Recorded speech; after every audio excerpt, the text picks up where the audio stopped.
Jadi dapat kita simpulkan bersama Jokowi atau tanpa Jokowi, Ganjar akan menang. Ganjar akan menang. Tentu kami yakin Ganjar menang dan Pak Jokowi nggak kemana-mana. Dan kalau Pak Jokowi nonton ini pembicaraan kita yang terakhir ini, udah kalau saya sekjen PBB, Mas Sinton sama Julfan aja staf khusus saya. Siap, kita bawain tas saja. Iya.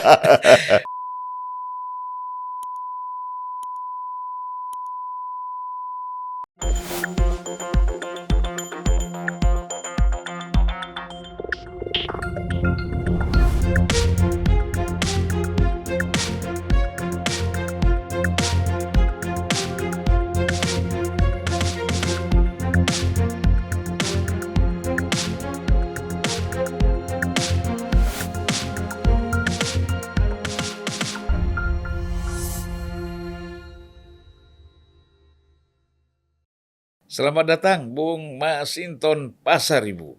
Ya, Waduh. selamat pagi Bang. Terima kasih udah diundang lagi. Kita pagi-pagi ini udah ngobrol ya. Sembari ngopi. Sembari ngopi. Ngopinya espresso pula berat. Biasa kalau orang pagi-pagi minum espresso tuh malamnya begadang. Iya. Biar mata melek-melek ya. Gimana, sehat ya? Alhamdulillah, puji Tuhan sehat Bang. Kemarin Berkat doa, di sidang tahunan MPR hadir. Bang. Hadir Bang. Hadir dan hadirnya absen aja apa hadir sampai selesai. Hadir fisik. Hadir fisik ya. Bukan hadir absensi. Ya, soalnya berat kalau nggak hadir ketua umum, hadir semua. Ya, yang paling menarik kemarin itu ya, ada beberapa hal, terutama pidato Pak Jokowi. Hmm. Ya, dia sebenarnya kalau Pak Jokowi ini kan nggak pernah curhat orangnya. Hmm. Dan kemarin itu bukan curhat sebenarnya. Orang mengatakan Jokowi curhat, menurut saya bukan. Kalau curhat kan menceritakan tentang pribadinya kan, saya di ini kan. Tapi Jokowi melihat biasalah. Oh, saya dibilang Pak Lurah, saya dibilang bodoh, saya dibilang dungu, saya dibilang apa Fir'aun. ya kan biasa gitu kan. Nah, jadi kalau kita lihat orangnya santai. Ya, jadi seputar itulah Presiden kemarin ya menyampaikan isi hatinya, tapi tetap bukan curhat, tapi dia apa yang dia rasakan lah, supaya mungkin orang supaya tahu ya bahwa saya itu nggak tersinggung lah, disebut apapun gitu kan. Nah itu saya kira memang ciri-ciri orang besar dan ciri-ciri orang berjiwa besar. Kalau orang berjiwa kecil kan langsung marah-marah kan. Wah, kalau Jokowi kan enggak gitu. Ya, konsekuensi jabatan lah kan. Atau mungkin karena kader PDIP kali. Bung, bagaimana? Iya, Bang. Menanggapi apa yang disampaikan oleh Pak Jokowi kemarin? Ya, yang disampaikan Pak Jokowi itu penegasan aja bahwa itu konsekuensi jabatan. Artinya bahwa siapapun yang namanya pejabat publik itu, ya dia siap dicaci maki, siap dibully, dan nggak perlu kecil hati. Ya, dan siap juga dengan segala puja-puji gitu kan. Jadi ya harus siap dalam segala medan, nggak perlu harus baperan gitu kan. Nah, penegasan Pak Jokowi kemarin itu dalam sidang tahunan MPR itu menegaskan itu menurut saya, Bang. Iya. Ya juga seolah-olah kan Pak Jokowi ini dianggap terlalu banyak ikut campur ya dengan persoalan pilpres, capres cawapres ini, dan ini sesungguhnya apa yang terjadi, Bung Masinton? Dengan tingkat kepuasan publik yang di atas 70% kan semua orang berharap bisa di-endorse sama Pak Jokowi. Ya. Maka kemarin kan beliau, ya dia juga kaget gitu ya kan. Fotonya disanding-sandingkan gitu. Ya, tapi ya ini sebagai ruang demokrasi saya silakan. Kira-kira begitu kan. Nah, tapi kita berkeyakinan bahwa posisi Pak Presiden Pak Jokowi ini, beliau ya pasti komitmen lah dengan sumbernya gitu. Ya beliau. Atau sumbernya PDIP ya? Iya, kita berkeyakinan itulah. Artinya bahwa banyak yang coba menarik-narik Pak Jokowi, menjauhkan gitu ya. Kalau dalam penglihatan kita gitu ya. Tapi ya beliau ya harus juga bisa mengakomodir lingkaran-lingkarannya tadi. Tapi kita yakin bahwa ya Pak Jokowi bukan tipikal yang mudah goyah lah kira-kira gitu, Bang. Dari segi kita saya belum menemukan istilahnya. Dari segi etika lah. Apakah etis nggak seorang presiden menyampaikan hal-hal yang dia rasakan secara pribadi di dalam sidang tahunan kenegaraan ini? Ya, saya rasa beliau menyampaikan bukan sekadar pribadinya beliau ya. Ya beliau umpama menyampaikan, kok saya panggil lurah gitu kan. Saya kan presiden deh. Terus kemudian ya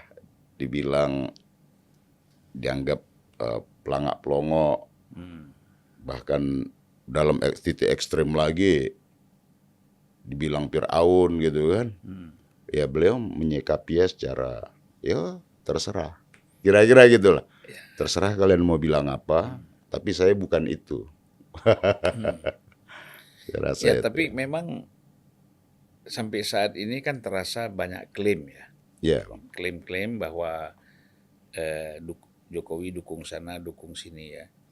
Nah, tetapi bagaimana PDIP menghadapi isu dan klaim-klaim terhadap Jokowi ini? ya itu tadi Bang, dengan tingkat kepuasan masyarakat yang tinggi terhadap Pak Jokowi, tentu semua berharap bisa merapat ke Pak Jokowi, berharap ada dukungan kira-kira gitu. Nah, tetapi kita tetap berkeyakinan bahwa Pak Jokowi itu ya nggak kemana-mana, bahwa diklaim di mana-mana, tapi beliau tidak kemana-mana, tetap merah lah, kita yakin itu. Nah, tentu bagi kami harus melihat sisi Pak Jokowi, di satu sisi sebagai presiden, ya, dan di sisi lain ya beliau sebagai kader partai, ya pasti hatinya nggak kemana-mana lah. Namun sebagai presiden tentu beliau harus memiliki keluasan seperti itu, dan harus terlihat di publik itu berdiri di atas seluruh kelompok dan golongan. Ya, bagaimana kita memaknai bahwa Prabowo kan sering mengatakan bahwa kita ini timnya Jokowi, ya kan? Kita juga nggak tahu tim ini maksudnya apa, gitu. Nah, tapi kan pasti kalau ini menyangkut yang bicara ketua umum, pasti maksudnya adalah tim capres cawapres barangkali ya. Nah, ini memaknai ini bagaimana nih, Bung Masinton? Ya, kita melihat itu ya sebagai ya klaim aja lah ya, karena tadi kan semua berkepentingan kan untuk mendapat persepsi yang positif jika bersama dengan Pak Jokowi. Tetapi kita yakin bahwa ya sikap Pak Jokowi itu nggak kemana-mana. Nah, itu aja tuh Bang. Gitu ya. Jadi artinya PDIP tetap yakin bahwa Jokowi sebagai kader PDIP tetap komit dengan apapun, tetap bersama dengan PDIP. Iya betul Bang. Kalau kita katakan nih, kalau ada yang mengklaim kita ini bagian dari tim Pak Jokowi kan gitu. Ya kalau kita dari sejak beliau wali kota, kita itu sudah menjadi bagian timnya. Ya. Jadi pengusung utama. Jadi bukan yang ujuk-ujuk kira-kira gitulah. Dan itu kan tidak perlu harus kita sampaikan, mengklaim ini kita ini bagian dari tim, ya publik kan ngerti. Gitu. Ya memang banyak hal ya. Kalau orang melihat dari apa yang berkembang dari pemberitaan-pemberitaan, seolah-olah Jokowi ini sekarang dengan PDIP agak renggang.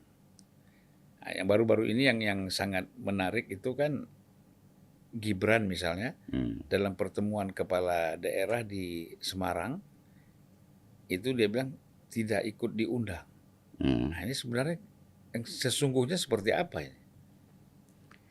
Nah beliau kan ada acara juga di DPP partai kan, tentang pembekalan Pak Ganjar kan gitu. Jadi bukan nggak diundang. Oh jadi dalam waktu bersamaan? Ya ada kegiatan juga di DPP. Iya. Jadi artinya bahwa kan kalau orang mencoba menjauhkan Pak Jokowi dari PDI Perjuangan gitu kan, itu kan bukan barang baru Bang. Dari sejak beliau 2014 dilantik jadi presiden, itu kan selalu ada upaya-upaya untuk merenggangkan gitu.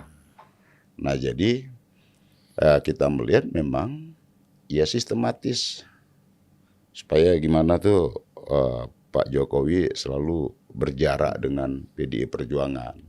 Dan Pak Jokowi yang nggak paham itu kira-kira, maka sikap Pak Jokowi kan selalu ya nggak kemana-mana tadi itu Bang. Walaupun upaya-upaya untuk merenggangkan gitu ya antara Pak Jokowi dengan Bu Mega atau dengan PDI Perjuangan, ya bukan barang baru lah gitu. Dihembuskan itu kan udah sejak beliau dilantik jadi presiden 2014 lalu. Yang berhembus banyak, ya kan? Tapi apinya tetap menyala ya. Dan juga terkesan ya, ini semuanya ini kesan karena tidak bisa kita buktikan dengan pasti. Tetapi kan persepsi orang tentang situasi kan, apakah presiden, PDIP, Prabowo atau siapapun, ini kan masih persepsi berdasarkan kesan. Atau tafsir-tafsir yang terjadi gitu. Bukan suatu yang sudah mutlak bisa dibuktikan pasti gitu kan. Itu kan nggak ada. Nah, kalau kita bicara kesan dan banyak yang kita lihat yang beredar bahwa setelah deklarasi Ganjar Pranowo itu kan dikesankan ya, bukan terkesan, dikesankan Pak Jokowi ini mulai ada jarak dengan Ganjar dan PDIP. Iya, karena ya politik itu kan memang persepsi Bang. Persepsi itulah yang terus harus coba dibangun untuk mempersepsikan seakan-akan gitu ya Pak Jokowi itu sedang menjauh dari PDI Perjuangan apa segala macam. Tapi sejak deklarasi katakan, kemudian ada acara rakernas partai, kan? Pak Jokowi hadir ketika di Lenteng Agung. Nah jadi sebenarnya tidak ada secara secara konkret gitu atau fakta yang menjelaskan bahwa Pak Jokowi itu menjauh gitu. Tapi selalu ya itu tadi lagi-lagi karena politik itu persoalan persepsi, maka persepsi itulah coba dibangun tuh ke publik gitu kan. Wah, kesannya bahwa Pak Jokowi ini menjauh dari PDI Perjuangan. Pak Jokowi kesannya dipersepsikan tidak mendukung Mas Ganjar gitu. Padahal persepsi-persepsi negatif yang coba dimunculkan itu ya sesungguhnya menurut kalau kami tidak memandang itu sebagai sebuah tantangan lah ya, rintangan gitu ya. Karena kami yakin betul bahwa Pak Jokowi itu ya beliau bukan orang yang mudah goyah lah gitu. Walaupun dipersepsikan apapun gitu. Kalau seandainya ini benar, wajar sajalah PDIP marah misalnya ya, bahwa Pak Jokowi dan Gibran misalnya tidak tegas mendukung Ganjar misalnya. Ya kalau PDIP marah kan juga wajar. Saya rasa bukan hanya PDI yang marah. Kira-kira gitulah ya. Bukan hanya kita, tapi kan publik akan melihat. Kan gitu. Ya publik akan bingung, apalagi nih jadi keteladanan. Hari itu. Nah, tapi saya yakin bahwa ya Pak Jokowi itu adalah teladan. Gitu ya. Ya beliau pasti konsisten dengan itu. Karena kalau kemudian ya pimpinan atau pejabat di Republik ini dengan mudah dia bisa seketika berbelok, ya pegangan masyarakat tuh nggak ada lagi tuh Bang. Yang menjadi teladannya, selalu presiden pengulangan gitu ya, yang selalu berulang, waduh, ternyata begini tuh politik di Indonesia itu nggak ada konsistensi, nggak ada tidak ada apa itu ya contoh yang bisa ini bisa seketika berubah kira-kira gitu. Tapi saya yakin bahwa Pak Jokowi bukan bagian dari yang itu. Pak Jokowi ini ya pasti kita yakin bahwa beliau dengan integritas yang beliau bangun ya, gak mungkin lah seketika bisa dengan mudah itu swing. Maka kita yakin bahwa Pak Jokowi itu dia akan tetap memberikan satu keteladanan. Ya. Gitu, Bang. Jadi harapannya Bung Masinton bahwa Pak Jokowi ini bukan harapan ya, kalau saya tangkap dari statement tadi bahwa Jokowi ini bukan seorang politisi, tapi seorang negarawan ya gitu. Iya. Jadi kita yakin bahwa Pak Jokowi sebagai negarawan, beliau akan memberikan satu keteladanan. Yang itu nggak akan mudah lah dari PDI Perjuangan tiba-tiba beralih yang lain. Itu akan merusak semua ya tatanan integritas yang sudah dibangun. Dan saya yakin seperti Pak Jokowi yang merintis karir itu dari pergulatan panjang dari bawah, saya rasa nggak akan mudah seketika bisa berbelok. Kira-kira gitu Bang. Jadi saya yakin betul bahwa sikap kenegarawanan, keteladanan itu pasti dijaga. Itu sebagai nilai integritas yang dimiliki oleh Pak Jokowi. Kira-kira itu Bang. Artinya itu harapan semua kader PDIP ya, termasuk ya artinya pimpinan, elit dan kader PDIP kan mengharapkan. Ya saya rasa bukan hanya PDI Perjuangan Bang, tapi kita semua. Masyarakat ini pasti kan kita butuh figur yang punya konsistensi, terutama di generasi muda. Kalau pimpinan itu tidak memiliki konsistensi dan kemudian dengan cepat berubah-ubah, ya nggak ada lagi apa yang menjadi panutan buat anak-anak muda nanti. Dianggap begini toh. Dianggap tidak berkarakter ya. Iya, politik kita, orang akan menjadi semakin a priori dengan politik kita. Karena apa? Kalau dengan mudah berubah-berubah, aktor-aktor politik ya hari ini A seketika bisa beralih ke titik ekstrem C, B, D dan lain-lain. Atau dengan kata lain banyak juga anggota-anggota DPR ini kita lihat sudah beralih menjadi 3 partai ya. Pak Jokowi nggak mungkin seperti itulah ya. Ada kan kalau ada anggota DPR kan, tadi Golkar, Demokrat masuk PDIP atau sebaliknya gitu kan. Pindah. Makanya saya Bung memang terus terang saja setelah tidak di Nasdem ini sudah berhenti dulu lah. Ya, kembali ke merah. Back to basic. Back to basic. Makanya hari ini pakai baju merah ya. Iya. Kalau Abang karakternya kan memang merah. Kalau kemarin pakai jaket biru kan ya sedang ini aja lah. Jadi apapun yang dipakai tetap marhen.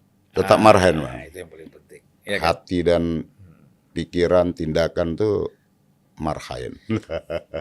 Dan saya juga berumah tangga karena marhen. Luar biasa. Ya, kan? Iya betul. Bung Karno bilang, seorang marhen tidak usah berpikir kasur mental-mentul. Punya tikar dan periuk nasi langsung. Wah, saya pikir udah ada gaji waktu itu 200.000, mainkan aja ya kan. Jadi itu barang. Jadi itu barang. Kalau kita pikir-pikir mental-mentul lah, kita udah 40 lebih pun nggak berani-berani kita ini. Betul Bang, kita nggak akan merdeka-merdeka itu. Iya. Kalau nunggu semua-muanya harus punya kan. Padahal semua udah disiapkan. Ya kan? Soal keberanian ini memang soal lain. Aduh. Jadi kalau kita lihat ya, situasi politik kita ini kan memang membingungkan masyarakat ya. Misalnya, tiba-tiba Caimin yang sudah deklarasi bersama Prabowo datang lagi ke PDIP, ketemu Mbak Puan.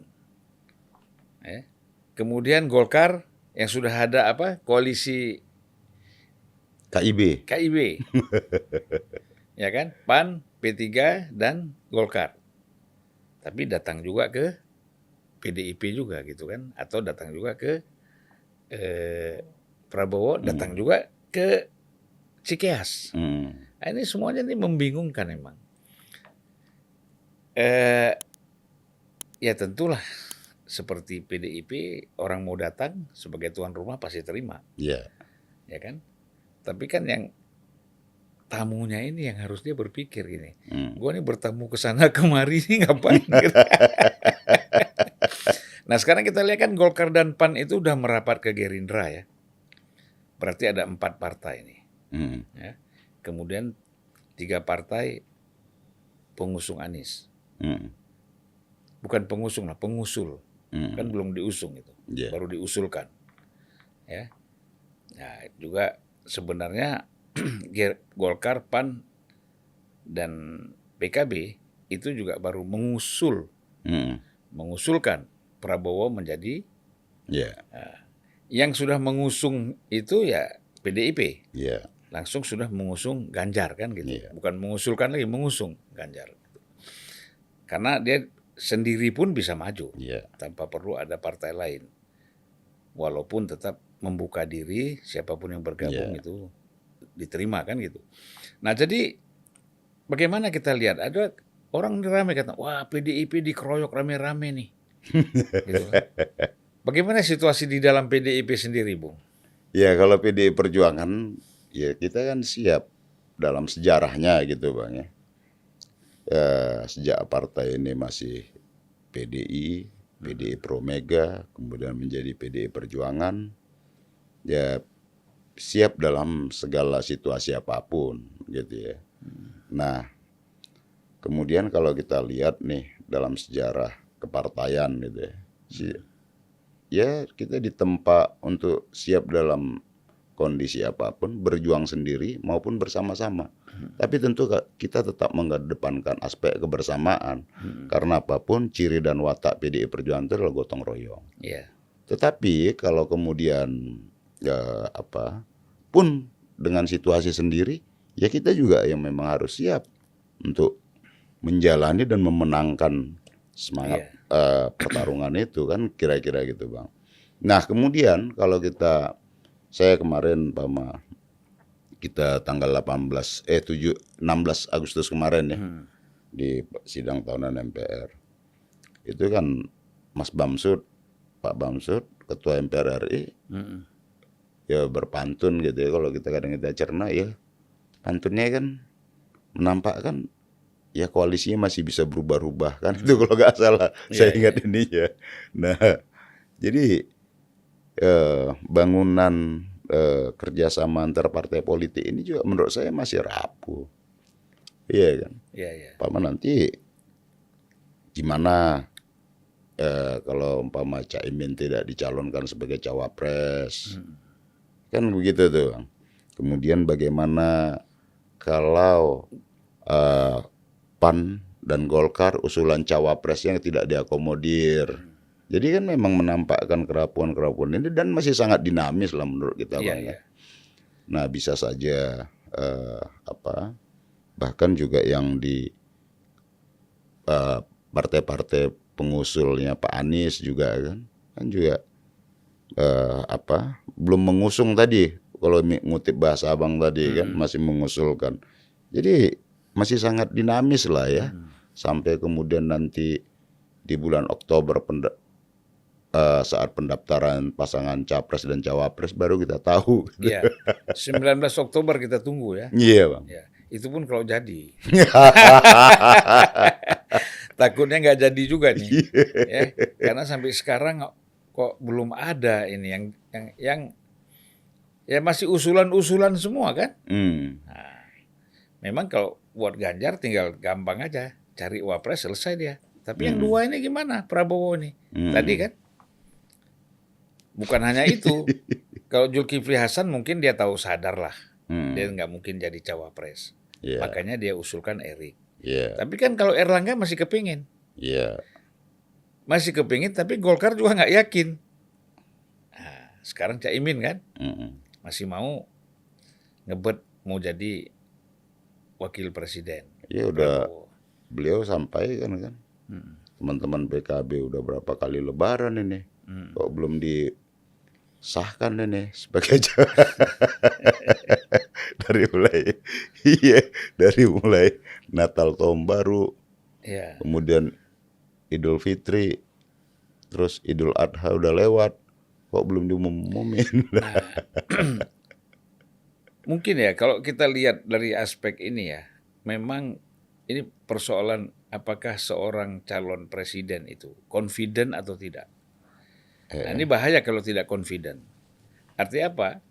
Ya selalu masih menggantungkan kekuatannya pada orang lain, kepada faktor pihak eksternal. Nah, ini bahaya memang ya, Bung. Nah, oleh karena itu memang akhirnya terombang-ambing. Nah, kalau dia firm sebagai pemimpin, dia firm sebagai calon presiden yang kuat, dia nggak peduli. Cukup, kenapa rupanya? Jadi kalau kita lihat, Bang ya, sebelum Mas Ganjar diumumkan resmi oleh PDI Perjuangan melalui Ibu Megawati tanggal 21 April, kalau kita lihat, sebelumnya itu kan semua bikin koalisi gemuk lah, koalisi inilah, kan gitu ya. Kemudian mencoba untuk mendorong Mas Ganjar lah, kan gitu kan. Kan itu persepsinya yang terbangun waktu itu kan. Kesannya pengen menarik Mas Ganjar dari PDI Perjuangan, bikin koalisi, pertemuan koalisi-koalisi gitu kan. Nah, kemudian ketika 21 April 2023 Mas Ganjar diumumkan oleh Ibu Megawati dan juga dihadiri oleh Pak Jokowi, kemudian kan konstelasi berubah lagi tuh. Berubah seketika itu kan, yang tadi pengen koalisi-koalisi besar, koalisi gemuk lah katanya kan, tiba-tiba seperti kehilangan ya kayak loh kok begini nih. Nah, kok jadi konstelasi yang coba kita bangun kok jadi berantakan nih ya gitu kan. Nah, sekarang pun juga begitu nih kalau kita lihat. Ya, jadi umpama ketika nanti usulan-usulan cawapres ya tidak terakomodir kan gitu, itu kan berubah semua lagi tuh konstelasi. Jadi kalau kita melihat ininya, Bang, ini satu, mau dibilang koalisi apapun ya masih situasinya masih sangat dinamis lah. Bisa berubah seketika nih. Ya karena semua sudah pernah ketemu ya. Iya, Bang. Ya artinya semua partai ini kan sudah muter nih kan. Sudah diaduk semua nih. Tidak ada yang seolah-olah berseberangan kalau kita lihat. Nggak ada. Artinya kan Prabowo pernah ketemu Puan. Puan ketemu sama yang lain-lain, ketemu juga dengan Surya Paloh, ketemu dengan AHY, ya kan? Dengan mungkin Erlangga PDIP dengan PKS saja belum pernah ada pertemuan ya. Nah, pertemuan secara ofisial pernah, Bang. Ketika PKS, DPP PKS datang silaturahmi ke DPP PDI Perjuangan. Oh ada ya? Ya. Ya baguslah kalau kayak gitu. Jadi semua partai sudah melakukan komunikasi ya. Iya. Nah tapi kan tinggal lagi kita mengharapkan ya dengan ada pencapresan dan pencawapresan ini situasi tidak menjadi konflik lah. Ya, iyalah, sama seperti yang pidatonya Ketua DPR kemarin kan Mbak Puan. Ada saatnya kita bertanding, ada saatnya kita bersanding. Jadi kompetisi dalam situasi apapun, semangatnya harus tetap semangat kebersamaan, semangat keindonesiaan. Ya, saat bertanding ya bertanding, bukan bermusuhan. Ya selesai itu ya tetap bersanding kan gitu kira-kira pesan dari Mbak Puan. Apalagi kan ideologi kita sama ya. Iya. Kita semua kan Pancasilais. Betul Bang. Ya, tujuan negara kita ini NKRI. Betul. Jadi siapapun yang menang sebenarnya ya saling mendukung aja. Iya betul Bang. Nggak perlu. Ya oposisi perlu, bukan mungkin oposisi pada tingkat pelaksanaan program pemerintahan yang dianggap berbeda ya silakan aja kan itu hal biasa. Ya dan sekaligus fungsi kontrol lah. Ya, sosial kontrol ya. Ada keseimbangan kan. Ya partai politik kan di samping memang sebagai untuk menjaga demokrasi, dia alat juga untuk menciptakan demokrasi, ya dia juga sebagai social control ya. Betul political control lah terhadap pemerintahan. Nah, Bung, jadi setelah kita lihat perkembangan ini, karena saya memang perlu dijelaskan, jangan sampai persepsinya jadi salah kan gitu.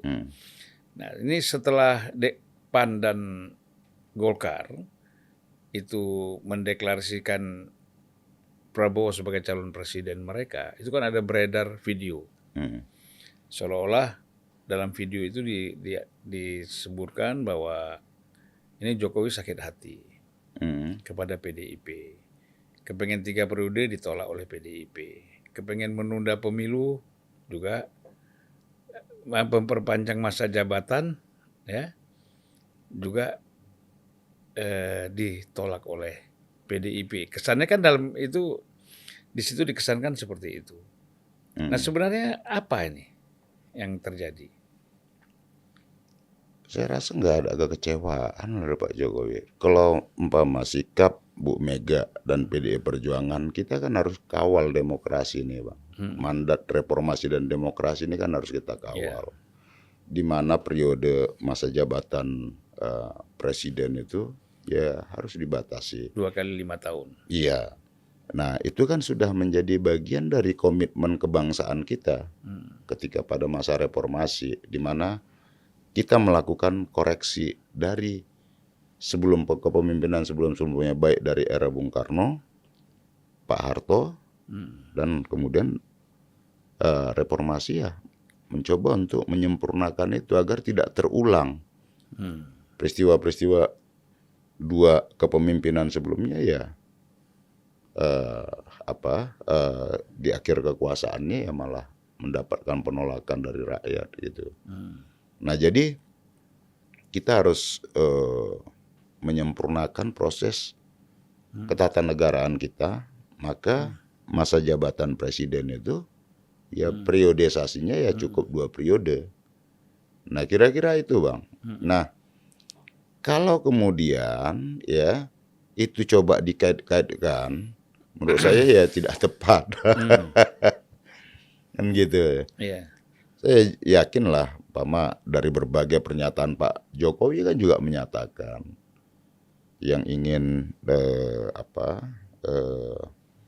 menambah periode saya itu ya, saya 3 periode itu ya menampar muka saya, menjorokkan saya, kan gitu. Itu kan pernyataan Pak Jokowi. Artinya bahwa sikap beliau ya jelas, beliau ingin juga menjaga mandat reformasi dan demokrasi tahun 98 itu. Ya memang ya, unik memang Pak Jokowi ini sebagai presiden ya.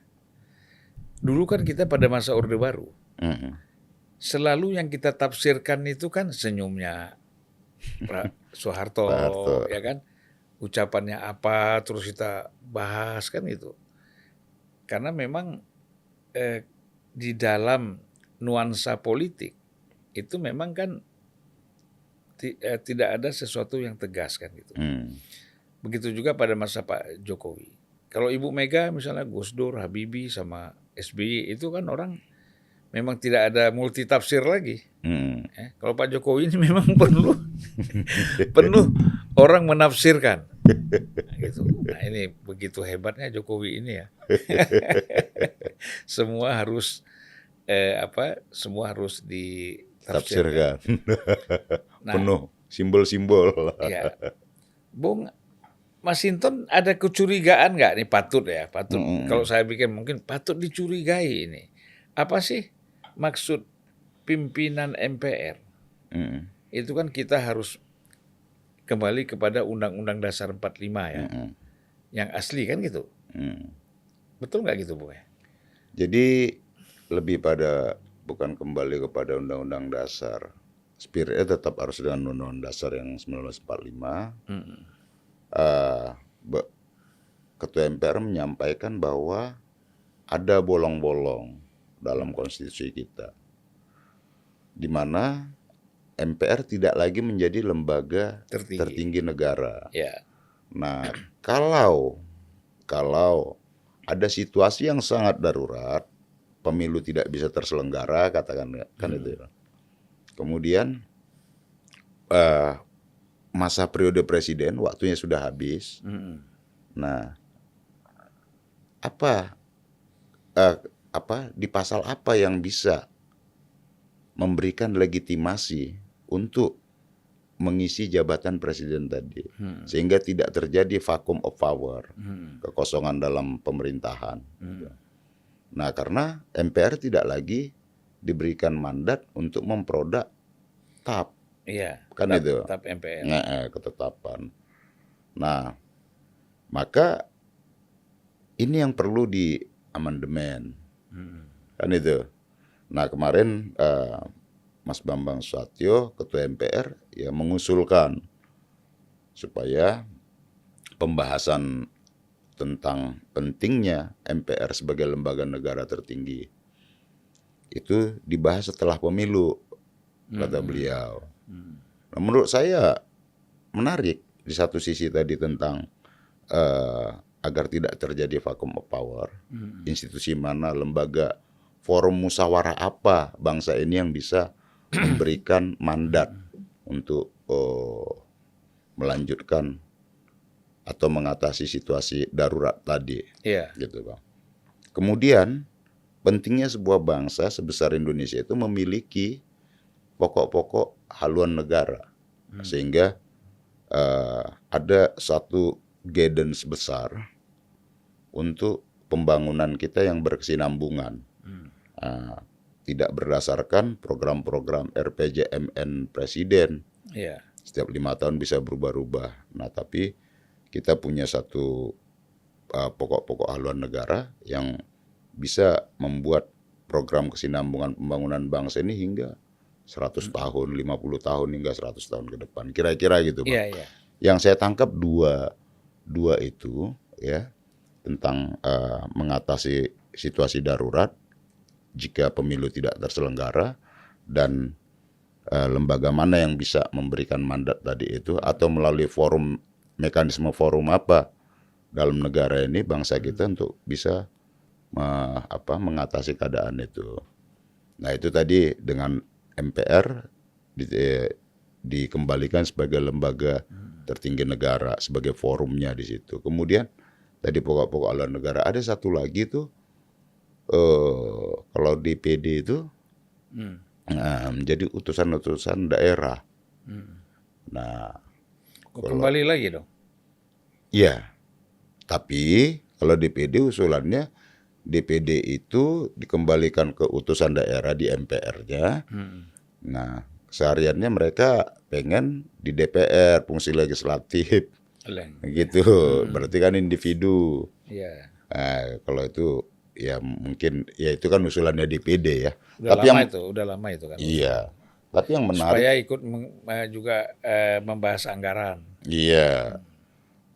Tapi kan yang menarik itu yang menurut saya yang sangat penting tadi itu ya dua ini tadi tuh Bang. Tentang soal MPR keadaan RI. darurat dan haluan Iya. negara ya. Karena ada kekosongan memang. Itu Prof. Yusril juga menyampaikan itu. Jika katakan itu pemilu tidak terselenggara karena situasi force majeure. Kemudian Presiden berakhir 20 Oktober. Kan gitu Bang? Iya. Kalau nggak salah kan gitu. Terus 21 Oktober jam 00, 20 Oktober jam 00 berakhir kan? Nah terus di forum apa tuh Presiden dilanjutkan? Iya kan? Seandainya terjadi sesuatu yang Iya darurat tadi tuh Bang. Terus di forum apa Presiden bisa bahwa dia adalah sebagai legitimasinya. Iya, legitimasi secara yuridis dan secara formal gitu kan. Di forum apa? Nah karena MPR tidak lagi memprodatap. Iya. Nah kalau sebelumnya kan penundaan maupun percepatan pemilu itu ya MPR RI kan.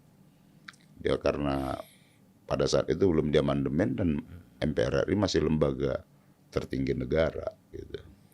Tapi justru yang rawan kita lihat kan situasi kita sekarang ini ya dalam menjelang pemilu kita di bulan Februari nanti. Ini kan kita belum ada satu kepastian.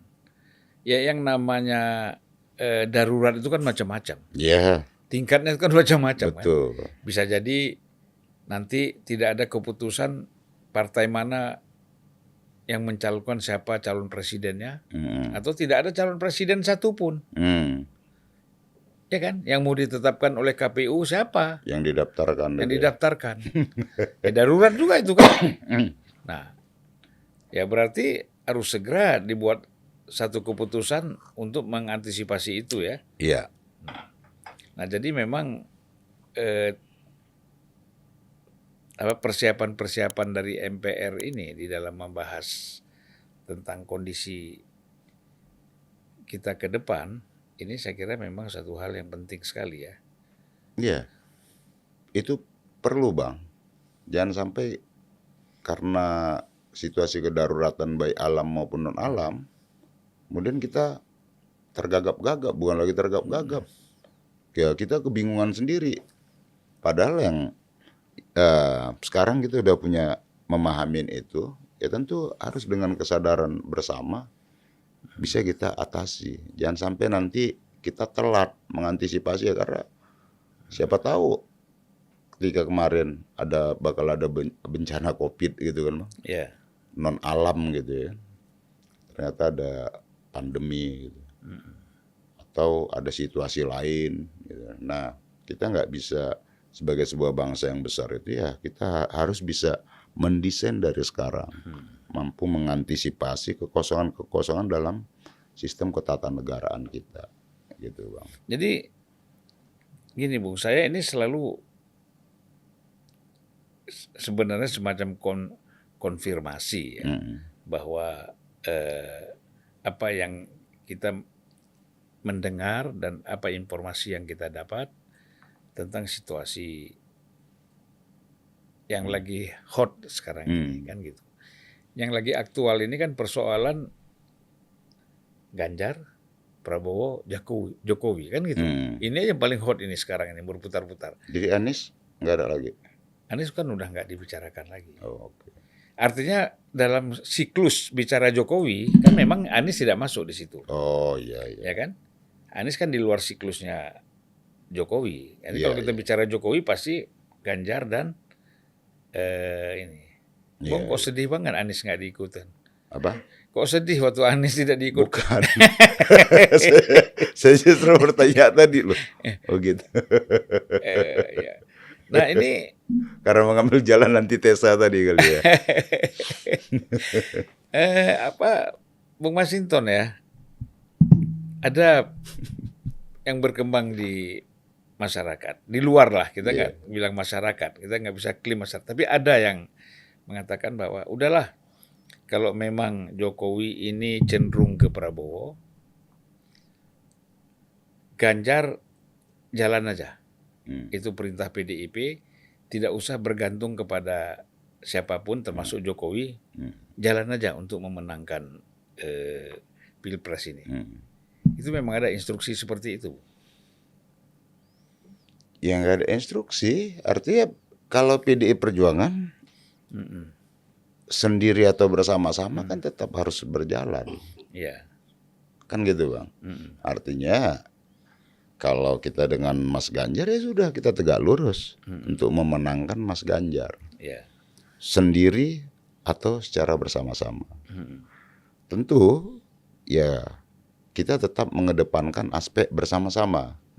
Karena ciri dan karakter PDI Perjuangan itu adalah gotong royong. Iya. Nah, tetapi pun kalau dihadapkan dalam situasi sendiri, ya karakter PDI Perjuangan itu juga adalah pejuang, berjuang dalam situasi apapun. Jadi memang ya tentu kita tetap menyadari betul bahwa untuk menang itu harus bersama-sama. Nah, tetapi bukan tidak mungkin juga Sendiri. Kira-kira kan gitu Bang. Dulu toh ketika Pilkada DKI Jakarta bersama ketika Pak Jokowi bersama Pak Ahok, kan PDI Perjuangan dan Gerindra aja kok. Partai-partai lain tuh Nasdem ikut. ke Pojibowo. Nasdem ikut. Kan sempat bikin poskonya Ahok juga kan. Iya.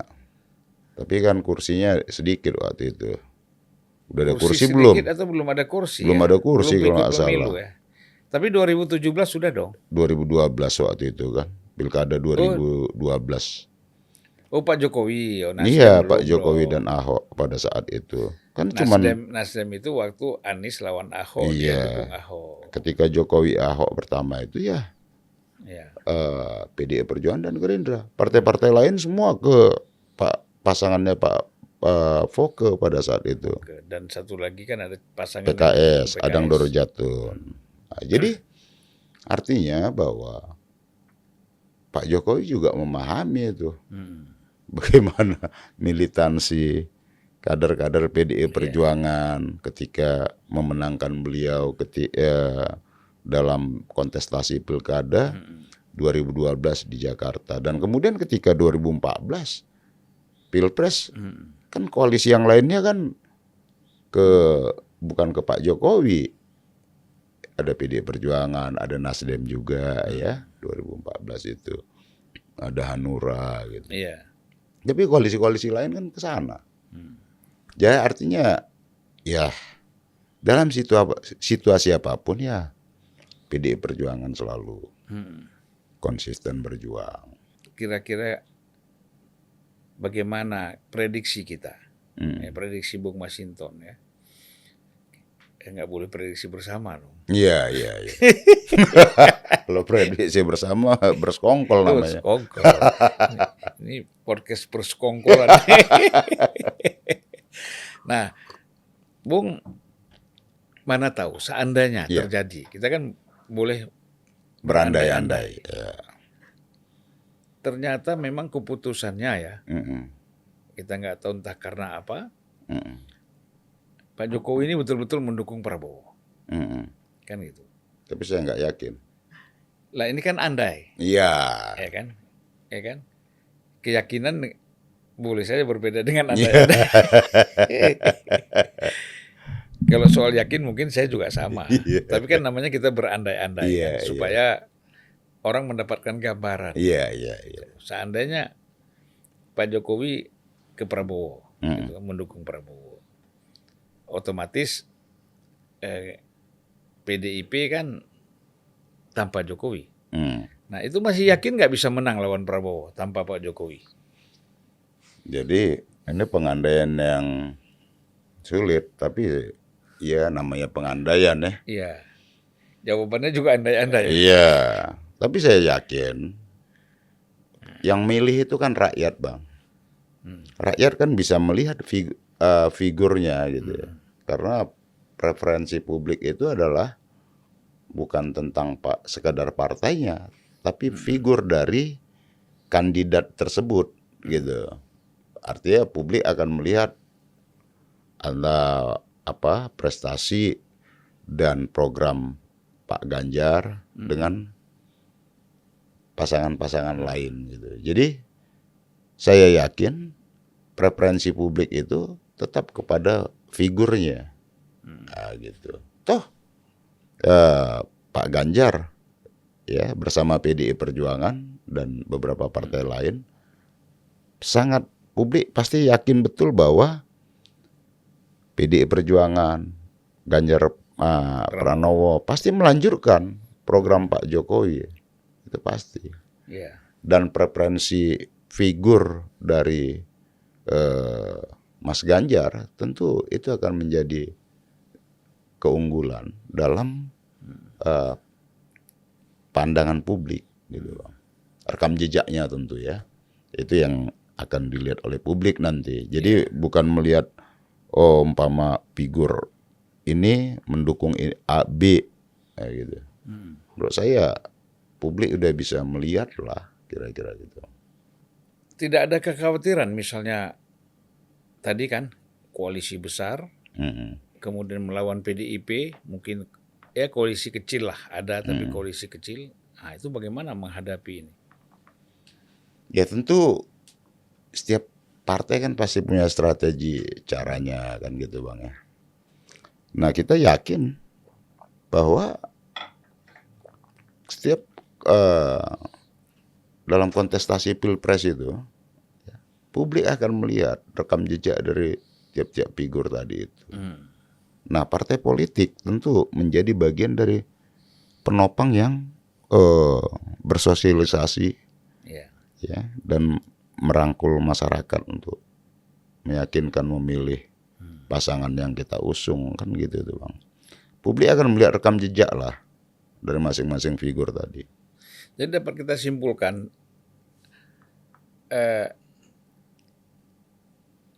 bersama Jokowi atau tanpa Jokowi tetap Ganjar akan menang. Ganjar akan menang.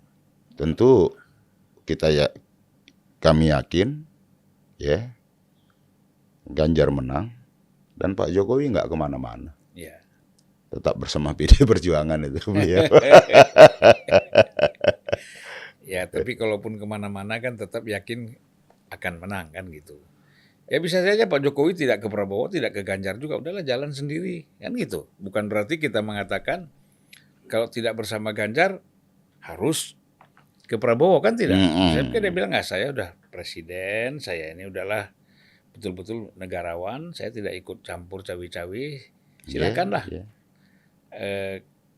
Ganjar sama Prabowo maju, silakan siapa yang menang nggak ada masalah.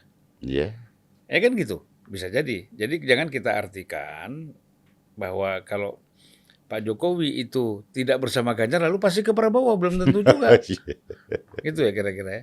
Tapi saya senang dari statement tadi bahwa bersama atau tanpa Pak Jokowi, Ganjar yakin menang kan gitu. Ya. Harus, Bang. Karena mana sih yang punya rekam jejak? Kalau kita bicara rekam jejak tadi kan gitu, Bang. Publik akan, menurut saya apalagi pemilih kita itu kan lebih banyak anak-anak muda ya. Sudah bisa melihat tuh. Bukan yang pemilih pokok ya, tapi memilih berdasarkan satu persepsi dan pandangan yang lebih rasional menurut saya sih, Bang. Berdasarkan yang segar-segar juga. Iya kan? Rekam jejak tadi. Perlu yang segar-segar semua kan, kita kalau dapat yang segar-segar pasti kita bergairah kan gitu. Betul. Dan lebih pembangunannya juga lebih energik deh. Iya. Ya.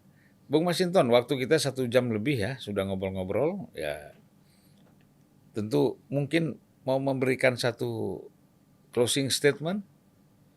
Ya, jadi bahwa dalam berjuang itu ya dibutuhkan komitmen dan keyakinan gitu. Dan tentu yang paling ini, Bang, adalah yang paling utama, terutama buat anak-anak muda, bangsa ini butuh satu keteladanan, satu figur yang bisa dijadikan panutan, yang bisa memberikan warna politik bahwa politik itu tidak mencela-menceli, gitu. Dan saya yakin bahwa Pak Jokowi pun kalau dipersepsikan ada di mana-mana, tapi sesungguhnya beliau tidak kemana-mana. Sekali merah, tetap merah. Sebagai kader tetap kader. Iya. Tapi diperlukan siapapun nggak ada masalah. Oh iya, beliau kan harus berdiri di atas semua kelompok, Bang. Kecuali nanti kalau udah nggak jadi presiden lagi ya. Oh iya, ya mungkin sebagai negarawan. Iya. Gitu, Bang. Harapan Bung Masinton kalau Pak Jokowi nggak jadi presiden lagi jadi apa ya? Beliau. Harapan kita ya sebagai negarawan lah. Tapi katanya mau jadi sekjen PBB, benar ya? Ya. Cocok juga. Sangat cocok. Karena ya. Gitu loh, Bang. Ya kita bangsa yang besar kok. Iya. Dan kita dengan kalau kita beliau. Kita belum pernah menjadi sekjen PBB. Iya, jadi sekjen PBB kan kita bisa lebih berperan aktif dalam menjalankan politik bebas aktif kita tadi itu. Mendorong perdamaian di internasional kan gitu, Bang. Iya. Kita bisa menjadi taman sarinya internasional. Jadi kalau Pak Jokowi ini nanti menjadi sekjen PBB, itu dia bisa menularkan budaya Jawa dan budaya Solo. Bagaimana menyelesaikan konflik-konflik yang ada di dunia ini kan? Iya, dan khususnya beliau akan menjadi duta Indonesia. Iya. Bagaimana Indonesia bisa menyelesaikan konflik-konflik itu dengan cara musyawarah, kekeluargaan. Nah, menurut saya itu menarik itu. Dan kalau Pak Jokowi nonton ini pembicaraan kita yang terakhir ini, udah kalau saya sekjen PBB, Masinton sama Julfan aja staf khusus saya. Siap, kita bawain tas saja. Iya. Oke, Bung, terima kasih banyak atas kehadirannya. Makasih undangan ini, Abang Senior.